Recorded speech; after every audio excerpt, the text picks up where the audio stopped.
প্রিয় দর্শকবৃন্দ, স্বাগতম কুন্ডুস মুভি লেন্স ইউটিউব চ্যানেলে। আজ আমরা আলোচনা করব টলিউডের নতুন মুক্তি পাওয়া সিনেমাগুলো বক্স অফিস লড়াই নিয়ে। এই পুজোয় টলিউডে একসঙ্গে একগুচ্ছ বড় ছবি এসেছে।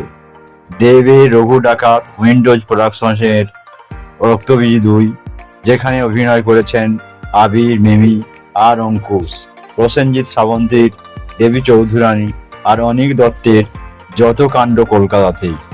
25শে সেপ্টেম্বর বৃহস্পতিবার মুক্তি পায় দেবের রঘু ডাকাত, আর পরের দিন অর্থাৎ 26শে সেপ্টেম্বর একসঙ্গে মুক্তি পায় রক্তবীজ 2 ও যত কাণ্ড কলকাতাতেই। শুরু থেকেই দেবের ছবিকে ঘিরে দর্শকদের উৎসাহ তুঙ্গে। ছবির প্রযোজক রানা সরকারও সোশ্যাল মিডিয়ায় সরব।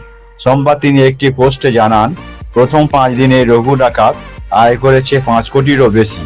পাশাপাশি তিনি শেয়ার করেছেন রক্তবীজ 2 এর কালেকশন, যেখানে 4 দিনে আয় মাত্র 2 কোটি টাকার কাছাকাছি। মানে বোঝাই যাচ্ছে শুরু থেকেই রঘু ডাকাত অনেকটা এগিয়ে।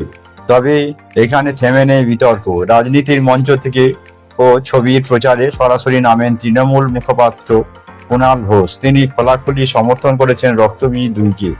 আর এই বিষয়ে নিয়ে রানা সরকারের সঙ্গে চলে পাল্টা জবাব দেয়। যদিও রানা সরকার রঘু ডাকাতের সঙ্গে যুক্ত নন, তবুও সোশ্যাল মিডিয়ায় তার মন্তব্য রীতিমতো ঝড় উঠেছে। তবে রানার মুখে দেবের প্রশংসার পাশাপাশি জায়গা পেয়েছে আবির চট্টোপাধ্যায়ও। তিনি লেখেন, দেবের একের পর এক ব্লকবাস্টার খাদান, ধূমকেতু থেকে শুরু করে এবার রঘু ডাকাত।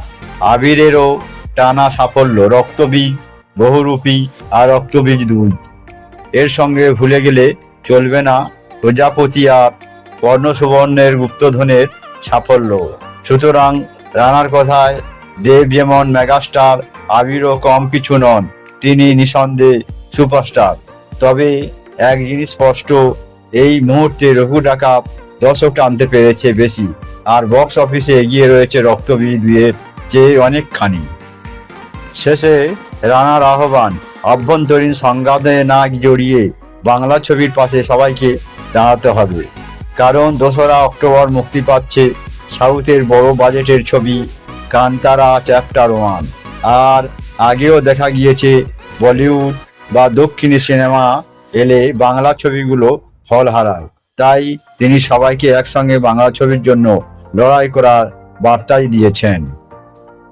বন্ধুরা, আপনারা কি রঘু ডাকাত না রক্তবীজ 2 কোন সিনেমাটা দেখেছেন, আর আপনাদের কাছে কোনটা ভালো লেগেছে নিচে কমেন্টে জানাতে ভুলবেন না।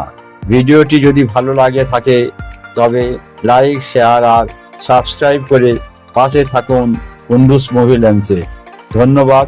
আবার দেখা হবে নতুন আপডেটে।